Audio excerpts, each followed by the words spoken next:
안녕하세요. 황혼향기입니다. 처음엔 그냥 당근 거래였어요. 운동기구 하나 사러 갔다가 몸이 먼저 반응하고 눈이 말에 끌리고 결국 그 여자에게 길들여졌습니다. 요즘 심심해서요. 그 한마디가 내 일상 전부를 무너뜨렸습니다. 영상 시청하시기 전에 구독과 좋아요는 큰 힘이 됩니다. 당근 거래는 간단하다고 생각했습니다. 물건은 상태 좋음, 가격은 적당함, 연락은 짧게, 만나서는 말없이 거래. 그게 당근의 룰이고 제가 원하던 거리였습니다. 이별 후 사람과 엮이고 싶지 않았습니다. 말 한마디, 눈 마주치는 일조차 피곤했으며 그날도 마찬가지였습니다. 그저 러닝머신 하나 싸게 구하고 싶을 뿐이었습니다.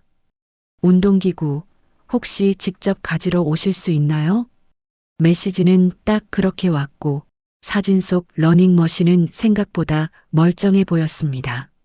하지만 프레임 한쪽 살짝 걸쳐진 반바지 입은 여자 다리 하나, 빛에 닿은 피부가 너무 뚜렷해서 처음엔 실수겠거니 생각했지만 다시 사진을 확인했을 땐 그 구도가 의도적인 것처럼 느껴졌습니다. 이름은 없고 프로필엔 조용한 거래만 합니다. 그 문장이 쓰여 있었습니다. 다음 날 약속한 시각보다 10분 정도 일찍 도착했습니다.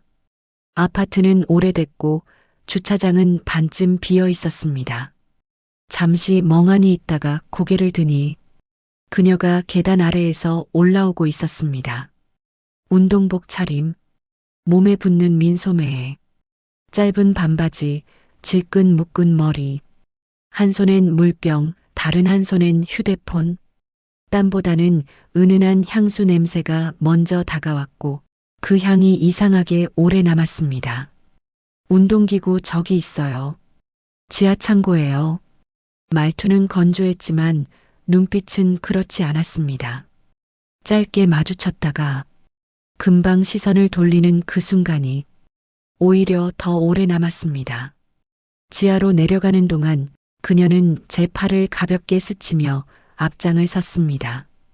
그 접촉이 실수 같지 않다는 걸 몸이 먼저 알아챘습니다. 지하 창고는 작고 습했습니다.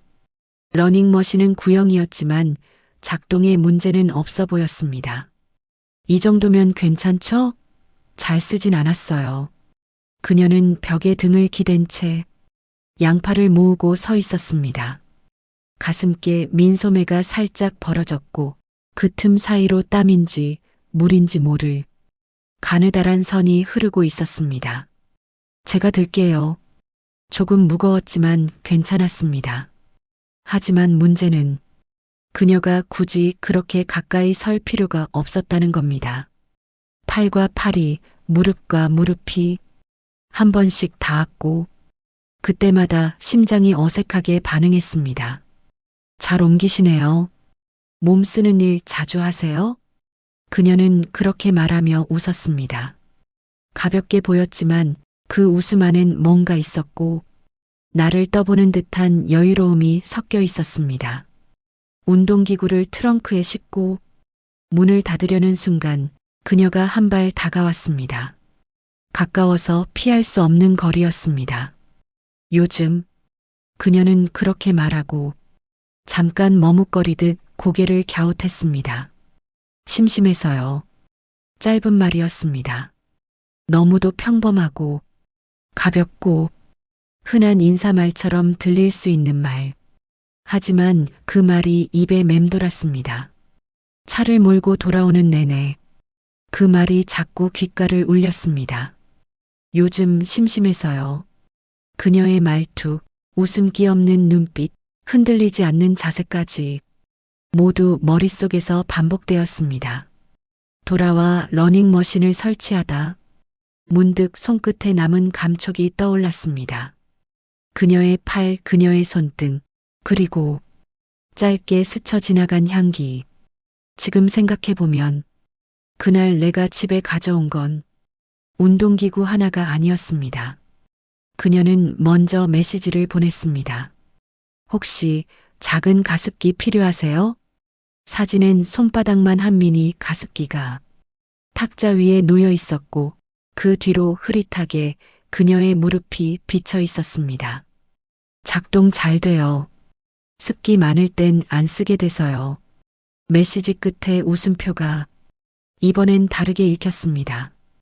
예의 같지 않았고 장난 같지도 않았으며 오히려 그 문장 전체가 기다렸다는 말처럼 느껴졌습니다. 당연히 필요 없었습니다. 하지만 그렇게 말하고 싶지 않았습니다. 혹시 언제 가능하세요? 손가락이 먼저 움직였습니다. 이번엔 그녀의 집으로 바로 오라는 말이 없었습니다. 지하 주차장 쪽에서 봬요. 어제처럼요. 동일한 장소, 동일한 시간, 기시감처럼 반복되는 구조 안에서 저는 이게 거래가 아니라는 걸 이미 알고 있었습니다. 그녀는 이번에도 운동복 차림이었습니다. 어제보다 더 얇은 티셔츠, 짧은 레깅스, 그리고 손에는 작은 종이 가방. 거기엔 가습기 외에도 뭔가 이야기를 담은 것 같은 기류가 있었습니다. 이거예요. 많이 쓰진 않았고 그녀는 이번엔 눈을 피하지 않았습니다. 짧게 하지만 분명히 저를 훑듯 바라보며 가방을 건넸습니다. 손이 닿을 뻔하다. 그녀가 일부러 늦게 놓은 것처럼 손등이 스쳤습니다. 그 접촉은 어제보다도 명백하게 느려졌습니다. 잘 지내셨어요? 그녀가 먼저 말을 꺼냈습니다. 그 말은 안부라기보다 내가 다시 연락해도 이상하지 않았죠? 라는 확인처럼 들렸습니다. 네, 뭐 심심해서요. 입에서 튀어나온 말이 그녀의 눈썹을 살짝 들어올렸습니다. 그녀는 웃지 않았습니다. 대신 아주 작게 고개를 끄덕이며 가방을 제 손에 꼭 쥐어주었습니다. 이건 그냥 드리는 거예요. 지난번 운동기구도 싸게 드렸고 그 말 끝에 그 대신이란 말이 붙을 것 같았습니다. 하지만 그녀는 말을 잇지 않았습니다.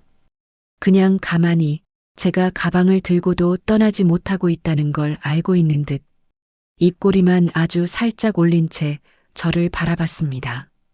그날 이후 저는 가습기를 한 번도 쓰지 않았습니다. 책상 위에 올려만 두고 그녀의 손이 닿았던 종이 가방을 몇 번이나 열어봤습니다. 그 안에는 설명서도 있었고 작게 접힌 영수증도 있었습니다. 이상하게 그 영수증이 손에서 잘 떨어지지 않았습니다. 그날 밤 잠이 오지 않았습니다. 가슴께 어딘가 답답하게 붙은 공기처럼 그녀가 내 안에 눌러앉은 기분이 들었습니다. 어제는 그냥 스쳤는데 오늘은 멈췄고 그녀는 말을 줄였고 나는 그 빈 공간을 혼자서 메우기 시작했습니다. 다음 거래가 있을까? 그 생각이 들기 시작한 순간부터 저는 당근 앱을 더 자주 켜기 시작했습니다. 그날은 아무런 연락도 없었습니다. 당근 앱 알림도 메시지도 어제처럼 혹시 필요하세요? 같은 가볍고 교묘한 접근도 없었습니다. 저는 그 사실에 안도하면서도 이상하게 몇 시간마다 핸드폰을 확인했습니다. 도착한 메시지는 없었고 대신 저녁 7시쯤 문 앞에서 아주 작은 소리가 들렸습니다. 누가 살짝 문을 밀었다가 다시 놓고 간 듯한 소리. 나가보니 현관 앞엔 작은 쇼핑백 하나가 놓여 있었습니다. 그 안에는 차가운 병 2개와 포장된 비타민 젤리가 들어 있었습니다.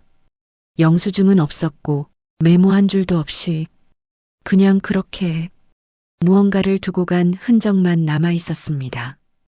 그걸 들고 들어오며 저는 단 한 가지 확신만 했습니다. 그녀였다. 그 외엔 어떤 추측도 하지 않았습니다. 이웃일 수도 있고 배달 실수일 수도 있었지만 아니라는 걸 너무 명확히 알고 있었습니다. 병에 붙은 상표는 어제 그녀 손에 들려있던 물병과 같았습니다. 냉장고에서 꺼낸 듯 병 표면에 맺힌 습기까지 그대로 그런 걸 왜 나한테, 왜 아무 말도 없이, 왜 오늘, 그 왜가 서늘하고 따뜻하고 무섭고 달콤했습니다. 먹지 않았습니다. 테이블에 그대로 올려두고 몇 번이고 돌아보았습니다. 침대에 누워서도 샤워하고 나서도 그 병이 시야에서 사라지지 않았습니다. 이건 선물인가, 도발인가, 혹은 이미 시작된 관계의 연장선인가. 그녀는 이번엔 아무 말도 하지 않았고 그 말 없음이 오히려 더 깊이 스며들었습니다. 다음 날 제가 먼저 메시지를 보냈습니다. 혹시 병 놓고 가셨어요? 읽음 표시가 떴지만 답은 없었습니다. 그 대신 20분 뒤 사진 하나가 왔습니다. 그녀의 손등, 그 위에 작은 메모지 한 장이 놓여 있었고 볼펜으로 짧게 적혀 있었습니다. 그냥 필요할 것 같아서요. 저는 그날부터 집 앞 신발장 위에 눈을 두는 습관이 생겼습니다. 소리 없는 무언가가 또 올지도 모른다는 기대, 오지도 않을 거란 자책, 그리고 그 둘 사이를 오가는 이상한 중독.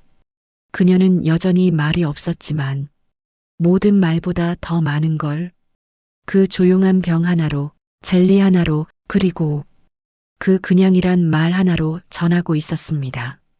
그녀는 아직 제 방에 오지 않았습니다. 그런데도 벌써 침대 위엔 그녀의 향이 남아 있었습니다. 그녀에게 무언가를 건네고 싶었습니다. 나도 줄 게 있다는 말을 처음으로 입 밖에 꺼냈습니다. 사실은 아무것도 아니었습니다. 집에 굴러다니던 블루투스 스피커 하나. 소리도 잘 안 나왔고 사실 제가 쓰지 않게 된 지 오래였습니다. 하지만 그것밖엔 제가 그녀에게 꺼낼 수 있는 유일한 접점 같았습니다. 작은 스피커 하나 있는데 필요하실지 모르겠네요. 보내고 나서 창피하단 생각이 먼저 들었습니다. 너무 가벼운 물건, 너무 억지스러운 핑계. 그런데 10분도 안 돼요. 그녀에게서 답이 왔습니다. 있으면 좋죠. 음악 들을 때 마땅치가 않아서요. 그리고 한 줄이 더 붙었습니다. 오실 거죠? 이번엔 계단 아래까지 내려오지 않았습니다. 그녀는 복도 끝, 현관문 앞에 서 있었습니다.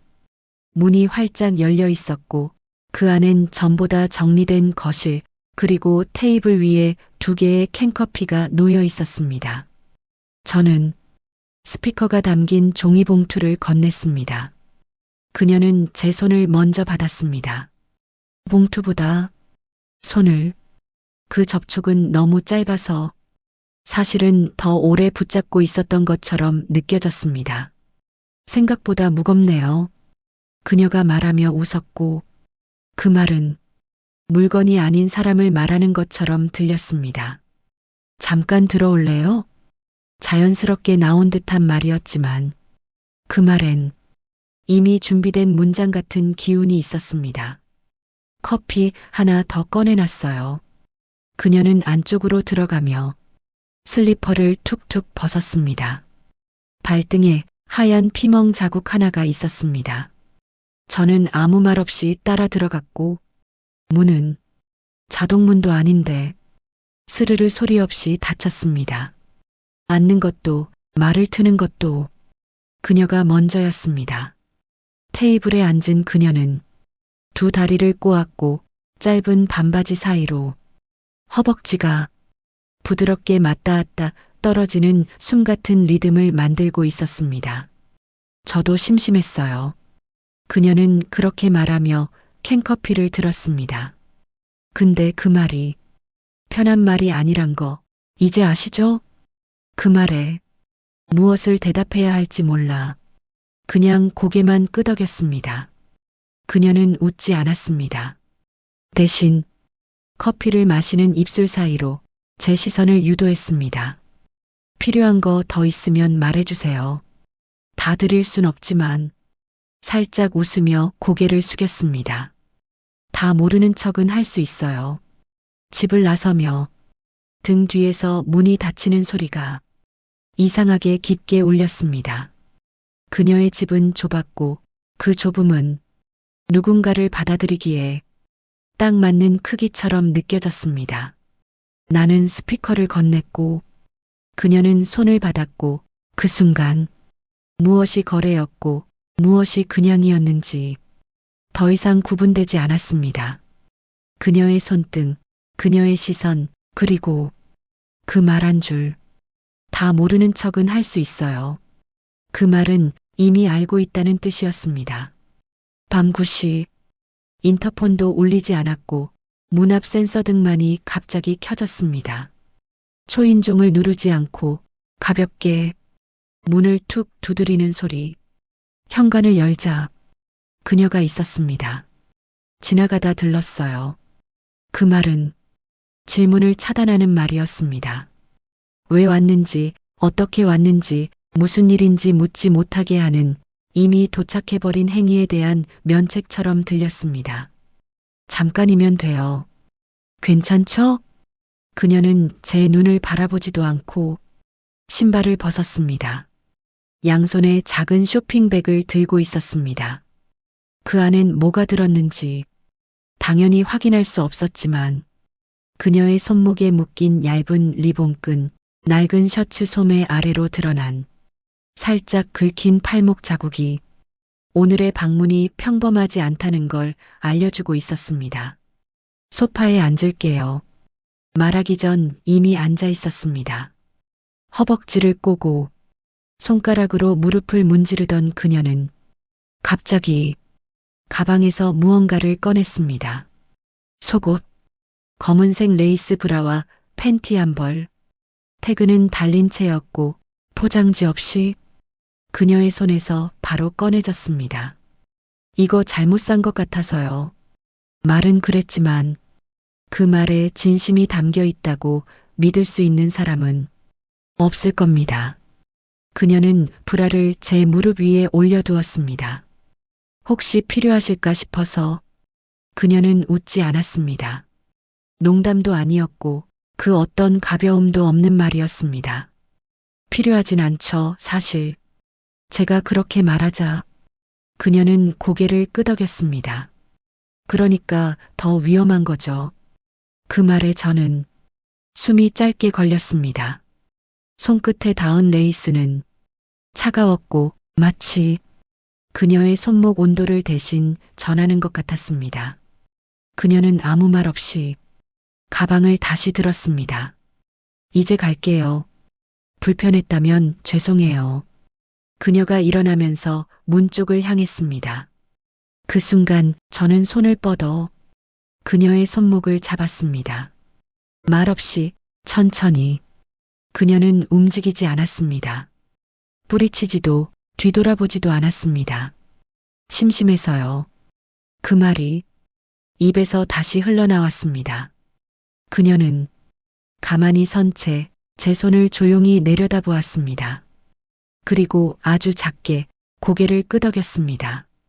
딱 한 번.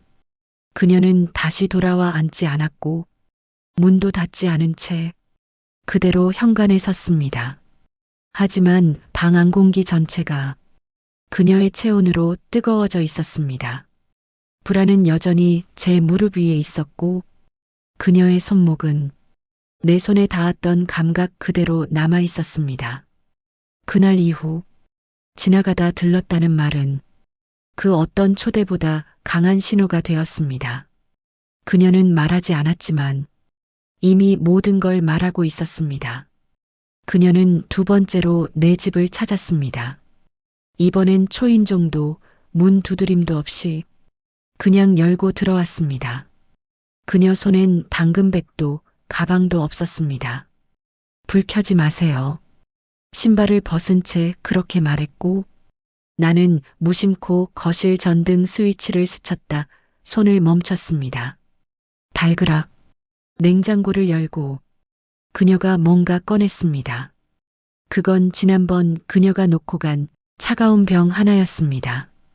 그녀는 그 병을 테이블에 올려두며 말했습니다. 침대는 안 쓰세요? 그 질문은 단순한 생활 습관을 묻는 말이 아니었습니다. 소파 생활 잘하는 걸 떠보는 말이 아니라 오늘은 거기서 잘하는 지시 같았습니다. 말을 하지 않았습니다. 그녀도 더 묻지 않았습니다. 그녀는 혼자서 내 방문을 열고 침대 앞에 앉았습니다. 허리를 숙이고 스스로 머리끈을 풀어 질끈 묶은 머리를 헐겁게 풀었습니다. 방은 따뜻하네요.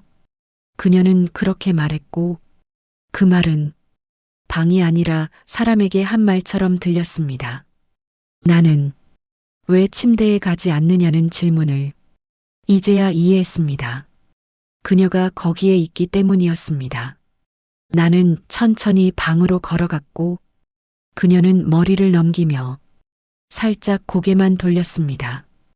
이불 위에 앉아 양손으로 침대를 짚고 무릎을 세운 그녀, 짧은 티셔츠 밑으로 허리선이 낮게 드러났고 그 아래로 검은 끈이 얇게 비쳐 있었습니다. 나는 그녀 옆에 앉았고 그녀는 아무 말 없이 몸을 살짝 기대왔습니다. 어깨와 어깨가 서로를 향해 눕듯이 붙었고 그녀의 손끝이 조용히 내 손등을 훑었습니다. 춥죠? 그 말은 핑계였습니다. 그녀의 손은 내 셔츠 단추를 열고 있었습니다. 느리게 하지만 정확하게 손가락이 흘러내리듯 한 개, 두 개 단추가 풀릴 때마다 내 심장은 더 깊게 잠겼습니다. 나는 말을 하지 않았고 그녀도 침묵했습니다. 대신 손이 말을 했고 가까워진 숨결이 대화를 대신했습니다. 그녀는 내 목덜미에 얼굴을 묻었습니다. 냄새를 맡듯 기억하려는 듯 천천히 들이마셨고 가볍게 입술을 눌렀습니다. 괜찮아요. 그 말은 내게 한 것도 자기 자신에게 한 것도 아니었습니다. 그건 이미 끝났다는 말이었습니다. 그리고 시작된 건 말이 없는 입술과 손끝의 대화였습니다. 그날 밤 우리는 침대에 앉아 있었지만 누워 있지 않았습니다. 그녀는 그 밤을 오래 늘려서 서두르지 않았고 나는 그 느린 템포 안에 모든 긴장을 녹였습니다. 입술이 닿았고 손이 들어갔고 호흡이 겹쳤지만 우리는 아직 했다고 말할 수 없는 위치에 있었습니다. 하지만 그것보다 더 깊숙하게 스며든 건 그녀가 이 방을, 이 침대를, 이 몸을 이미 익숙하게 알고 있었다는 사실이었습니다. 그날 이후 그녀는 사라졌습니다. 연락도 없었고 그 흔하던 초인종 소리도 문 앞에 남겨진 아무 흔적도 없었습니다. 이틀, 사흘, 닷새 핸드폰 알림창을 쓸어보며 당근 앱을 켰다 껐다 대화 목록을 열어보고 어디에도 없어진 그녀의 흔적을 억지로 되새기듯 눌러댔습니다. 그 침대 위, 그녀의 손끝, 나를 바라보던 숨소리까지 모든 게 너무 가까웠기에 그렇게 사라진 게 믿기지 않았습니다. 결국 나는 그녀를 찾아갔습니다. 이유도 명분도 없었습니다. 단지 그날 내가 뭘 잘못했나? 그 말만이 머릿속을 맴돌았습니다. 늦은 저녁 익숙한 계단을 오르고 익숙한 현관 앞에 섰습니다. 한참 망설이다. 초인종을 누르지 못하고 가볍게 문을 두드렸습니다. 그리고 그녀가 문을 열었습니다. 그녀는 내가 알던 얼굴로 웃지 않았습니다. 머리는 풀어진 채였고 티셔츠는 구겨져 있었고 무릎에는 누군가 앉아 있었던 듯한 붉은 눌림 자국. 입을 열기 전에 나는 냄새부터 느꼈습니다. 낯선 향수 냄새, 내 것이 아닌 남자의 잔향, 그리고 피부 위에 남은 침대 냄새. 그녀는 말없이 나를 바라봤습니다. 내 시선이 무릎, 목덜미, 티셔츠 자락을 훑고 있을 때 그녀는 조용히 고개를 기울였습니다. 생각보다 일찍 오셨네요. 그 말엔 어떤 감정도 담기지 않았습니다. 나는 문턱에 멈췄습니다. 들어가고 싶었습니다. 하지만 들어가면 내가 아닌 누군가가 남기고 간 그 안을 감당해야 할 거란 걸 알았습니다. 그날 내가 그렇게 말하자 그녀는 고개를 끄덕였습니다. 그날 좋았어요. 근데 그녀는 손을 들어 올려 목덜미를 가볍게 쓸었습니다. 처음이었잖아요. 처음은 항상 조금 무섭죠. 그녀는 자기 자신에게 말하는 사람처럼 작게 웃었습니다. 문틈 사이로 방 안 풍경이 스쳐 지나갔습니다. 시트는 구겨져 있었고 물컵은 엎질러져 있었으며 속옷이 소파 팔걸이에 걸려 있었습니다. 그 장면 앞에서 나는 아무 말도 할 수 없었습니다. 질투라 하기엔 너무 명확했고 화내기엔 아무 권한도 없었고 그저 내가 그녀를 중독처럼 찾아온 사람이라는 것만 증명되고 있었습니다. 다음엔 미리 말해주세요. 그럼 좀 더 준비하고 있을게요. 그녀는 그렇게 말하며 문을 아주 천천히 닫았습니다. 그 문이 닫히는 소리를 듣고도 나는 한참을 서 있었습니다. 눈을 감으면 그녀의 목덜미에 남아있던 붉은 흔적이 떠올랐고 코끝엔 그녀 몸 위에서 흘러내린 다른 남자의 땀이 묻은 공기가 남아 있었습니다. 나는 처음으로 그녀와의 관계에서 몸이 아닌 감정을 먼저 느꼈습니다. 그리고 그 감정은 욕망이 아니라 질투였습니다. 메시지는 짧았습니다. 오늘은 혼자예요. 이전과 달랐습니다. 그녀는 초대하지 않았고 나는 묻지 않았습니다. 하지만 우리는 서로의 문장을 그 무엇보다 잘 이해하게 되어 있었습니다. 나는 다시 그녀의 문을 열었고 그녀는 이번에도 문 앞까지 마중 나오지 않았습니다. 거실 조명은 꺼져 있었고 방 안에서 흐릿한 조명이 그녀의 실루엣을 천천히 내게 당겨오고 있었습니다. 그녀는 침대 옆에 서 있었습니다. 기대거나 손짓하지 않았습니다. 나는 문을 닫고 신발을 벗은 뒤 아무 말 없이 그녀에게 다가갔습니다. 한 발, 또 한 발. 숨소리가 가까워지자 그녀는 천천히 무릎을 꿇었습니다. 그리고 고개를 들지 않은 채 양손으로 내 허벅지를 감쌌습니다.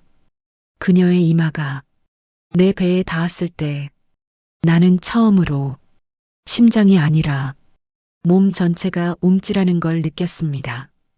그녀의 입술이 벨트 위를 따라 천천히 움직였고 손끝은 셔츠를 풀지 않고 그저 살짝 밀어 올리듯 내 피부에 입술을 붙였습니다. 말이 없었습니다. 숨소리만, 열기만, 점점 더 거세지는 욕망만 그 공간을 채웠습니다. 나는 그녀의 머리를 감싸 안았습니다. 땀이 맺히기 시작한 목덜미, 손끝에 닿은 땀과 향이 서로를 삼키는 신호처럼 느껴졌습니다. 그녀가 일어섰습니다. 입술은 붉게 젖어 있었고 눈빛은 흐려졌습니다. 입을 젖을 것 같아서요. 그녀가 그렇게 말하며 침대 옆으로 이불을 털어냈습니다. 그리고 그 위에 앉았습니다. 다리를 벌리고 시선을 내게 고정한 채 나는 그녀에게 다가가며 스스로 셔츠를 벗었습니다. 그녀는 웃지 않았고 나도 웃지 않았습니다.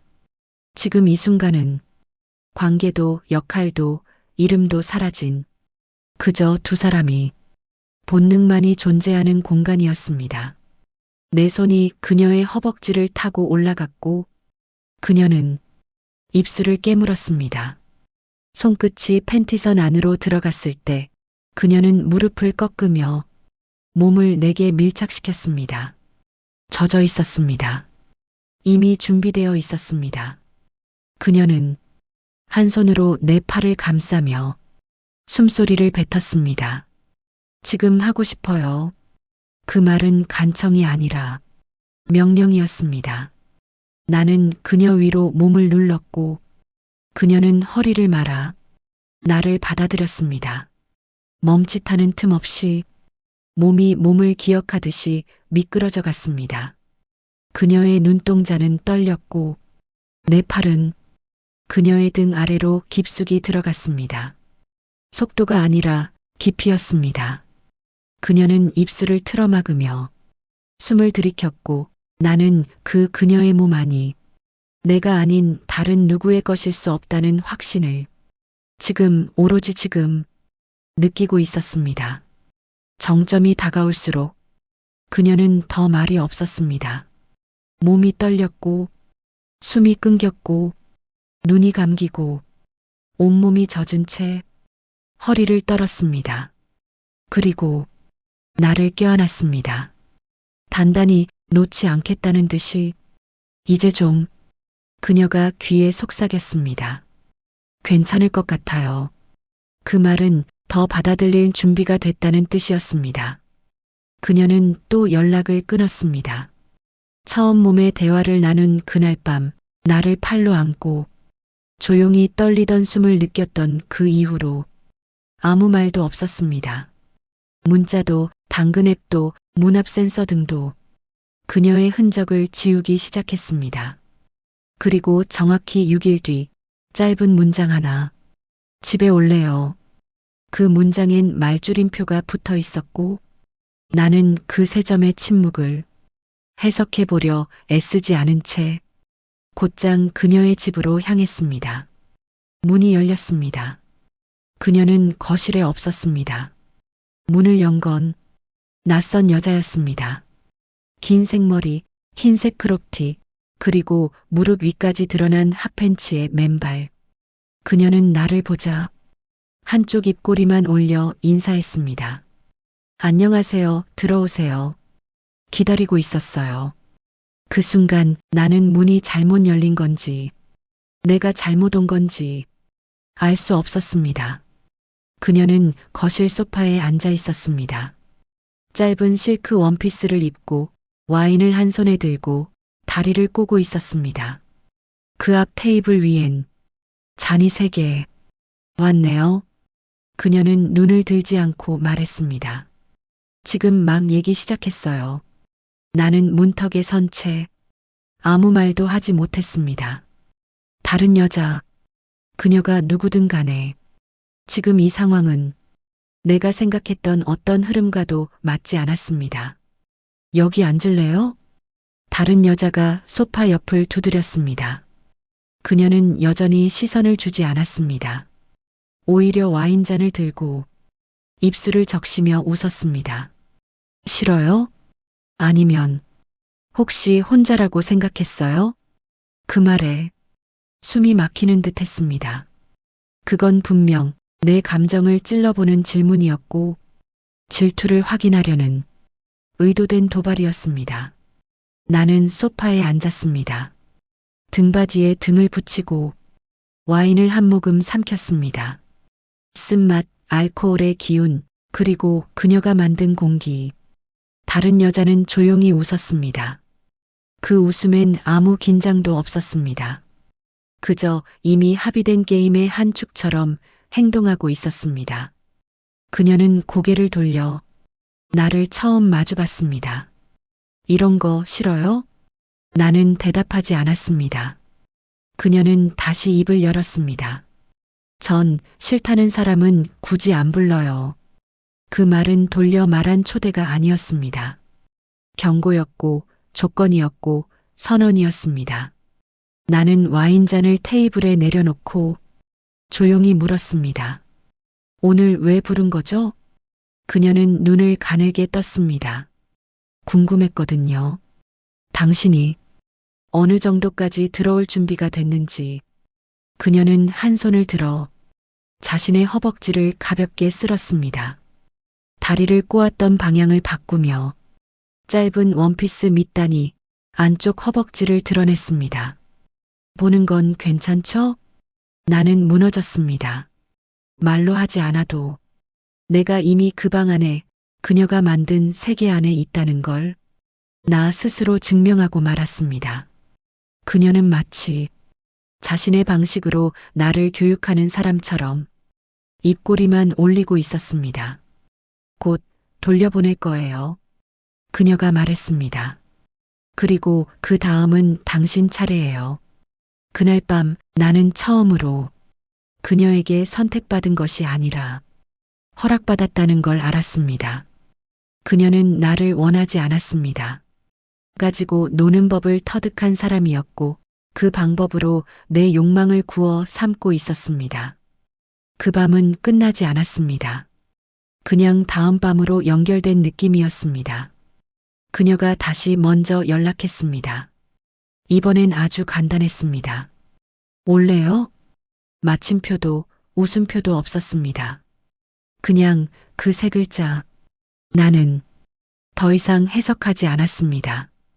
그녀의 말은 이미 설명이 아닌 지시가 되었으니까요.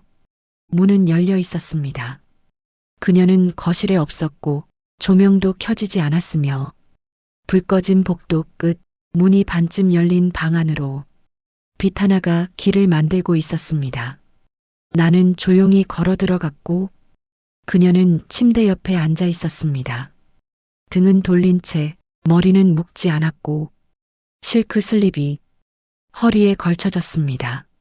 하지만 내 눈은 그녀가 아니라 침대 위에 놓인 속옷 세트로 먼저 향했습니다. 그건 분명 그 여자가 입고 있던 것이었습니다. 지난밤 그녀의 집에 있었던 그 긴 머리 여자, 그녀의 하얀 레이스 팬티, 그리고 브라, 정갈하게 개어져 있었고 그 위엔 작은 카드 한 장이 올려져 있었습니다. 질투는 소유의 감각을 깨우는 연료입니다. 그녀는 아직 내 쪽을 돌아보지 않았습니다. 기분 나빠요? 등 뒤로 그녀가 말했습니다. 침대 위에 다른 여자의 냄새가 남아있다는 거.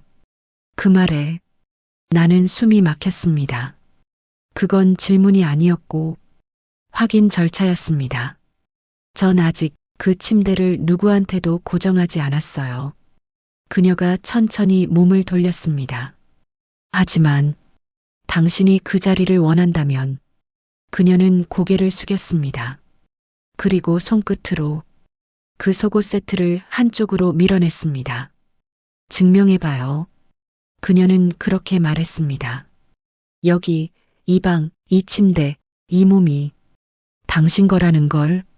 그 말은 다 벗고 올라오라는 말보다 훨씬 적나라했습니다. 나는 대답하지 않았고 그저 셔츠 단추를 하나씩 풀기 시작했습니다. 그녀는 눈을 감았습니다.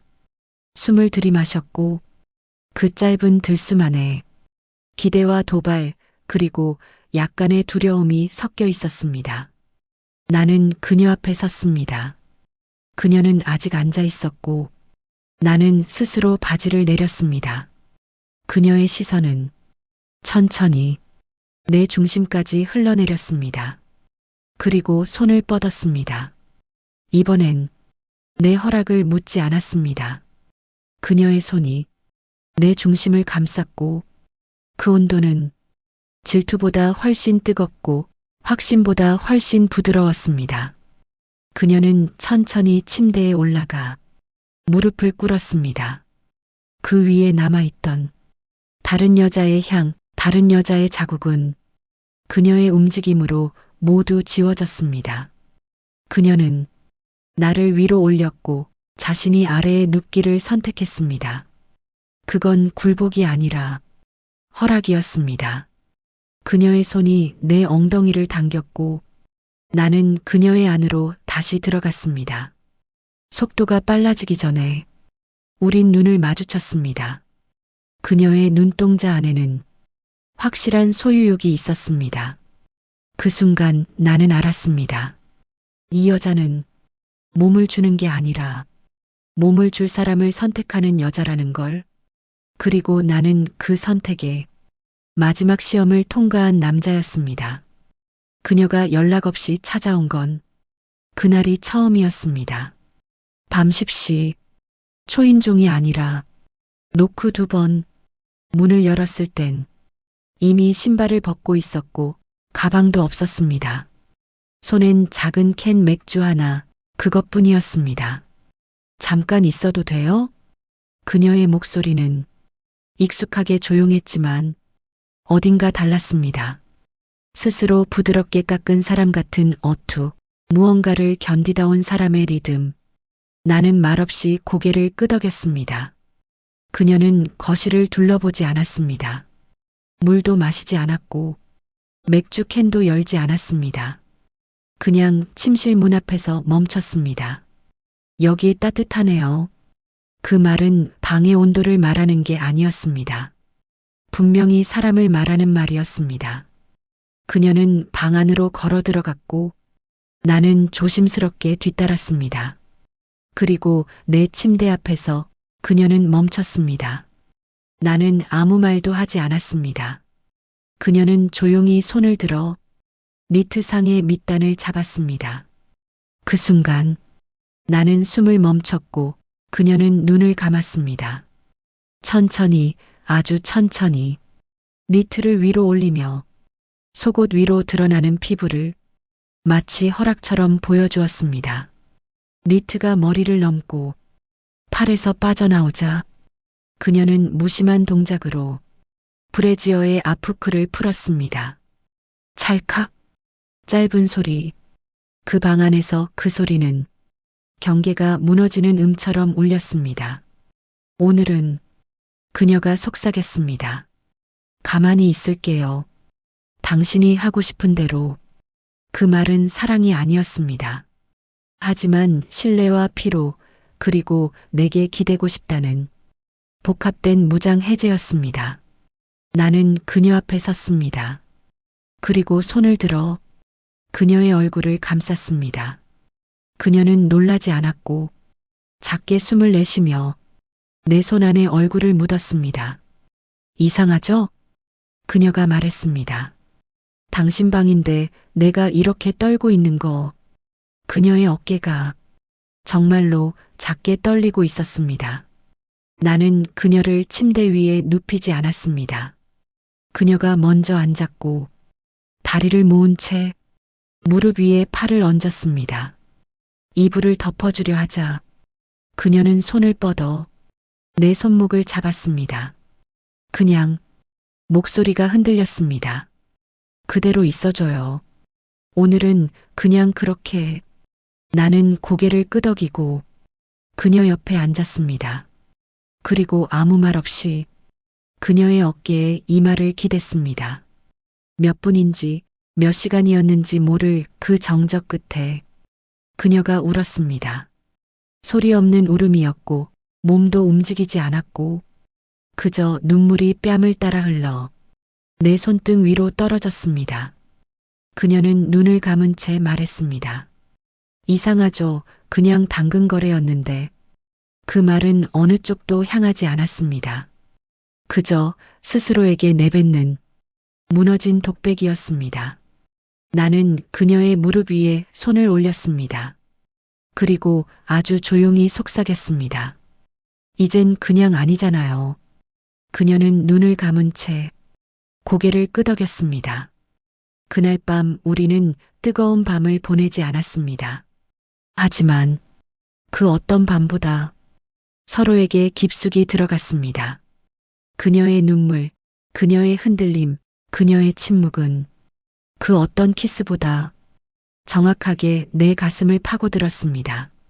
그리고 나는 처음으로 그녀를 가지고 싶다고, 아니, 지키고 싶다고 느꼈습니다. 그녀는 조용히 일어섰습니다. 침대에서, 내 손끝에서, 내 눈앞에서 이불 끝을 정리하지 않았고 화장실에도 가지 않았고 그저 속옷을 주워 입고 바지에 다리를 넣고 머리를 묶었습니다. 말없이, 아무 말도 없이. 그 조용함이 이별보다 더 분명하게 느껴졌습니다. 가요. 그녀가 말했습니다. 말투는 평소와 같았지만 그 안엔 무언가를 끝내려는 리듬이 숨어 있었습니다. 데려다 줄까요?